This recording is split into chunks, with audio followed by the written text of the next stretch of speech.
Good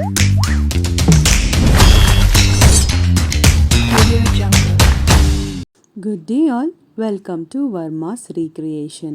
இன்றைக்கி நாம் பொட்டேட்டோவும் capsicum வச்சு ஒரு சூப்பரான சப்ஜி தாங்க பார்க்க போகிறோம்.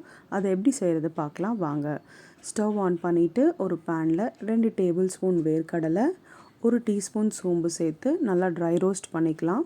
ட்ரை ரோஸ்ட் ஆனதும் ஒரு பிளேட்டில் ட்ரான்ஸ்ஃபர் பண்ணி ஆறினதும் அதை ஒரு மிக்ஸி ஜாரில் போட்டு பவுடர் பண்ணிக்கலாம்.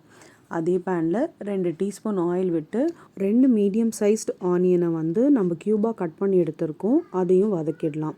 கூடவே நான் ஒரு கேப்சிகம் சேர்த்துருக்கேன், அதையும் க்யூபாக தான் கட் பண்ணியிருக்கேன். ஸோ இதுக்கு தேவையான அளவு உப்பு சேர்த்து நல்லா கிளறி விட்டுட்டு மூடி போட்டு நல்லா வதக்கி எடுத்துக்கலாம். ஆனியனும் கேப்சிகமும் நல்லா வதங்கினதும் இதையும் ஒரு பிளேட்டில் நம்ம ட்ரான்ஸ்ஃபர் பண்ணி எடுத்துக்கலாம். இப்போது அதே பேனில் நம்ம கட் பண்ணி வச்சுருக்க பொட்டேட்டோஸும் சேர்த்து நல்லா குக் பண்ணிடலாம். மூடி போட்டு குக் பண்ணும்போது உங்களுக்கு இந்த மாதிரி கார்னர்ஸ்லாம் நல்லா ப்ரௌனாக குக் ஆகிருக்கும். இதையும் எடுத்து வச்சிடலாம். பேனில் 2 டீஸ்பூன் ஆயில் வச்சு பொடியாக நறுக்கியிருக்க 2 வெங்காயம் சேர்த்து நல்லா வதக்கிக்கலாம். கூடவே ஒரு கத்து கருவேப்பிலையை போட்டு வதக்கிடுவோம். ஸோ வெங்காயம் நல்லா வதங்கினதும் 2 டீஸ்பூன் போல் இஞ்சி பூண்டு பேஸ்ட் சேர்த்துக்கலாம். இஞ்சி பூண்டு பேஸ்ட்டோட பச்சை வாசனை நல்லா போகணும்.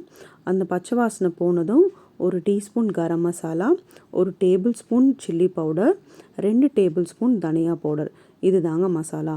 இது எல்லாத்தையும் நல்லா கலந்து விட்டுட்டு உங்களுக்கு நல்லா எண்ணெய் பிரிஞ்சு வரும்.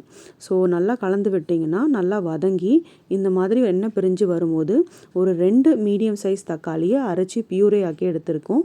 ஸோ அதையும் ஆட் பண்ணிவிட்டு நல்லா மிக்ஸ் பண்ணி விட்டுடலாம்.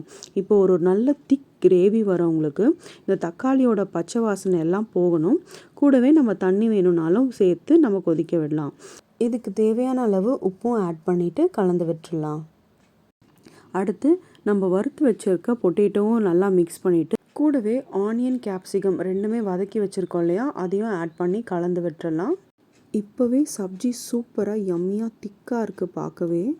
நம்ம முன்னாடியே ட்ரை ரோஸ்ட் பண்ணி பவுடர் பண்ணியிருக்க வேர்க்கடலையும் சோம்பு பவுடரையும் நம்ம இப்போ சேர்த்து நல்லா கலந்து விட்டிங்கன்னா உங்களுக்கு சூப்பரான யம்மியான கிரேவி ரெடிங்க. இது உங்கள் கன்சிஸ்டன்சிக்கு ஏற்ற மாதிரி நீங்கள் வச்சுக்கலாம். நான் இதில் இப்போது இந்த திக்காக ஒரு கிரேவி தான் செஞ்சுருக்கேன். இப்போ மூடி போட்டு நல்லா கொதிக்க விட்டதும் சூப்பரான டேஸ்டியான கிரேவி ரெடிங்க. இந்த ரெசிபி பிடிச்சிருந்தா லைக் பண்ணுங்கள், ஷேர் பண்ணுங்கள், சப்ஸ்கிரைப் பண்ணுங்கள்.